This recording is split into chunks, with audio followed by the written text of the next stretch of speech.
Hello chess lovers, I'm Aman Agarwal and welcome back to Master Chess. Well, we all know that the FIDE World Chess Championship is underway and today I'm gonna show you all the critical moments from game 1. Nepo was playing with the white pieces and Magnus was playing with the black pieces. So without any further ado, let's start the game. But before that, we are very close to 300 subscribers, so if you like our content, please do consider subscribing to our channel. It really motivates me a lot to put up more chess content. Anyways, Nepo was white and he started with 1 e4. Pawn to e5 was played and knight to f3. Knight c6, bishop b5, pawn a6, bishop a4 and knight f6. This has been played lots of times, and you know it's all standard theory in the Royal Lupes. And for those who want to know the name, it is called the Murphy defense. Anyways, we have short castles, bishop e7, rook e1, b5, the bishop moves back, and short castles. Now here in this position, there is a deadly attack which comes after the moves pawn to c3 and moves like such. But Nepo didn't want to go for any of these kind of stuff, and therefore he played the move pawn to h3. Now Carlsen was like, oh, this is a new move, man, right? Because generally you don't see h3, although it is a book move, but you don't see generally. People like to go for a4, which is called the people like to go for a4, which is called the anti-martial attack, and the c3, which is called the martial attack. But anyways, after after h3, Carlsen played the move knight to a5. Nepo was like, oh, free pawn, let's take it. Then Carlsen, no, not free pawn. We can't give you a free pawn like this. He took the knight, he took the bishop on b3. A takes b3 and bishop to b7, attacking the pawn. Nepo said, you attack and I defend. Pawn to g3. We have pawn to d5, taking a break in the center. ED and queen d5. I'm so excited, oh my god, it's a mate in one. As if Magnus would allow it. Anyways, you can see it's a mate in one here on g7. And obviously such a mate is not going to happen in the World Championship match here. Simple move, queen to f3 was played. And now like Carlsen is like, oh, if I move the queen, then the bishop is hanging. I don't really want to take here as well because I'm a pawn down.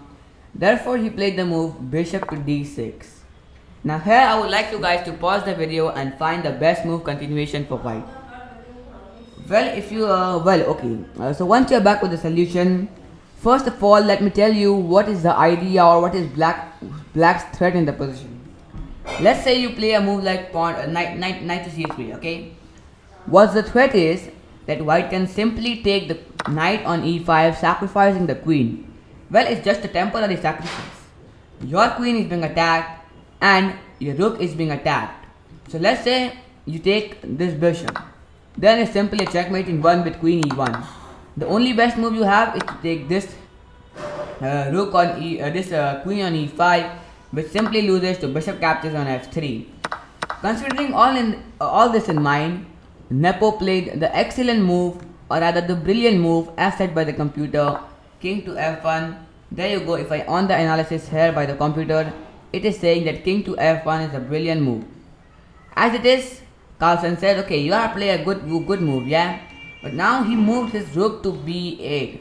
Not the rook on a8, but the rook on f8. Now everyone was like, oh, why is the rook coming to f8? Okay. So after king to f1, he played rook to b8.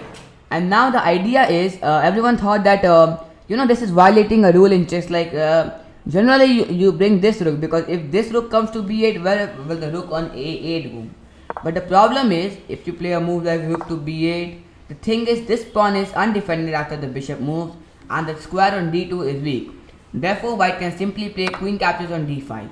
If the knight captures, the knight to d7 is a fork on both the rooks, and if the bishop captures, the pawn on a6 is hanging. Considering all this in mind, rook f to b8 was played. And now, Nepo took the queen, black recaptures with the knight, and now bishop to d2 was played. Well, here the game is simplified, although we had a couple of great moves from both the players. Pawn to c5 and the knight moves back to f3. Rook a to d8, knight c3, knight moves to b4 is a good move, attacking the pawn on c2, threatening for a fork. Well, here it is again an important point because when I was watching the match, everyone thought that rook a to c1 would have been played, but I don't know why rook rook e to c1 was played. Anyways, we have rook a to c8. This rook was sleeping in the corner, so he had to activate it, and now knight moves back to e2. Reshuffling of the knights there, and suddenly Nepo played the move bishop to f4.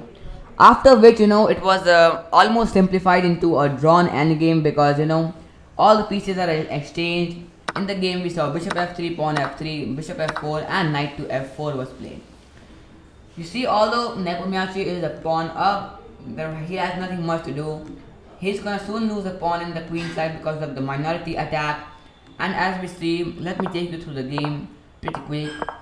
Okay, c3, knight h4, and we had some moves like this. And here in this point, black regained the lost pawn, and king c2 was played, after which pawn h4, king f7, king f6, knight e3, rook d7, and now knight to c4 was played, targeting the square on e5, threatening both the rooks. Knight c5, rook e7, and now knight e5, rook d6, and here is where the player decided to repeat.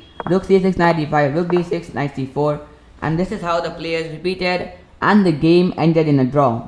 So I hope you understood all the critical moments, and I tried my best. So if you like our content, once again, don't forget to like this video and do consider subscribing. We are very close to 300 subscribers, and I hope we hit the mark soon. Thank you for watching, and meet you in the next episode of the World Chess Championship. We'll